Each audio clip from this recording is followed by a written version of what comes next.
Je suis les alentours d'une ville qui n'existe pas, le commentaire prolixe à un livre qui n'a pas été écrit. Je ne suis personne, personne. Je ne sais sentir, je ne sais penser, je ne sais vouloir. Je suis un personnage de roman encore à écrire, planant aérien et défait sans avoir été, parmi les rêves de quelqu'un qui n'a pas su les finir.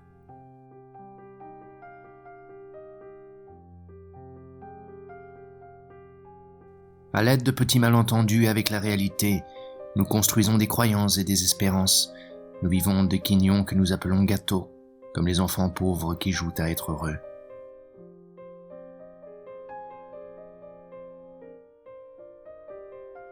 Or, le dos de cet homme dort, lui tout entier qui marche devant moi d'un pas égal au mien, il dort, il s'en va inconscient, il vit inconscient.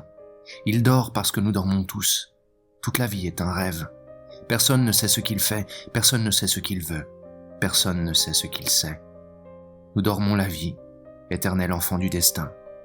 Pour cela je sens, si je pense avec cette sensation, une tendresse informe et immense pour toute l'humanité enfantine, pour toute la vie sociale dormante, pour tous, pour tout.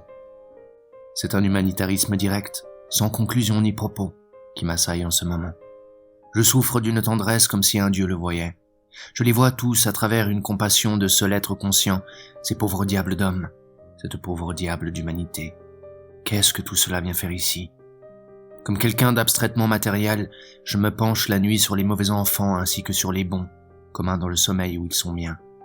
Je m'attendris avec une largesse de choses infinies.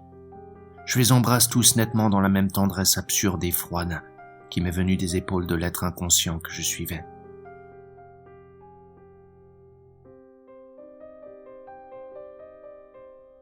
Des regrets, j'en ai même pour ce qui n'a été rien pour moi, par une angoisse de fuite du temps et une maladie du mystère de la vie. Les visages que je voyais habituellement dans mes rues habituelles, si je cesse de les voir, je m'attriste, et ils n'ont été rien pour moi, sauf le symbole de toute la vie. Demain, moi aussi, l'âme qui sent et qui pense, l'univers que je suis pour moi. Oui, demain, moi aussi, je serai celui qui a cessé de passer dans ces rues, celui que d'autres évoqueront vaguement d'un « qu'est-il devenu ?» Et tout ce que je fais, tout ce que je sens, tout ce que je vis ne sera pas plus qu'un passant de moins dans la quotidienneté des rues d'une ville quelconque.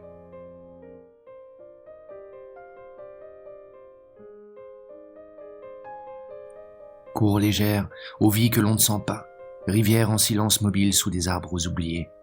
Cours douce, aux âmes que l'on ne connaît pas, murmure qui ne se voit pas au-delà des grandes branches tombées. Cours inutile, cours sans raison, aux consciences qui ne l'aident rien, vague éclat lointain parmi les clairières feuillues dont on ne sait ni l'origine ni la fin. Courez, courez et laissez-moi m'oublier. Vague souffle de ce qui n'a pas osé vivre, fruste gorgée de ce qui n'a pas su sentir, murmure inutile de ce qui n'a pas voulu penser. Va lentement, va mollement, va en tourbillon comme tu dois en avoir et dans les pentes qu'on te donne.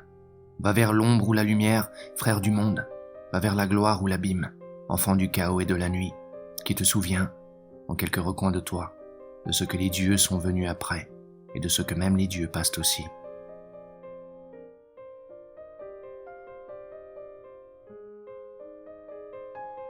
Oui, je pense parfois que nous sommes suivis, dans l'enfance, par un esprit gardien qui nous prête sa propre intelligence astrale et qui, ensuite, peut-être avec peine, mais en vertu d'une haute loi, nous abandonne comme la mère ses petits une fois sevrés, à l'auge qu'est notre destin.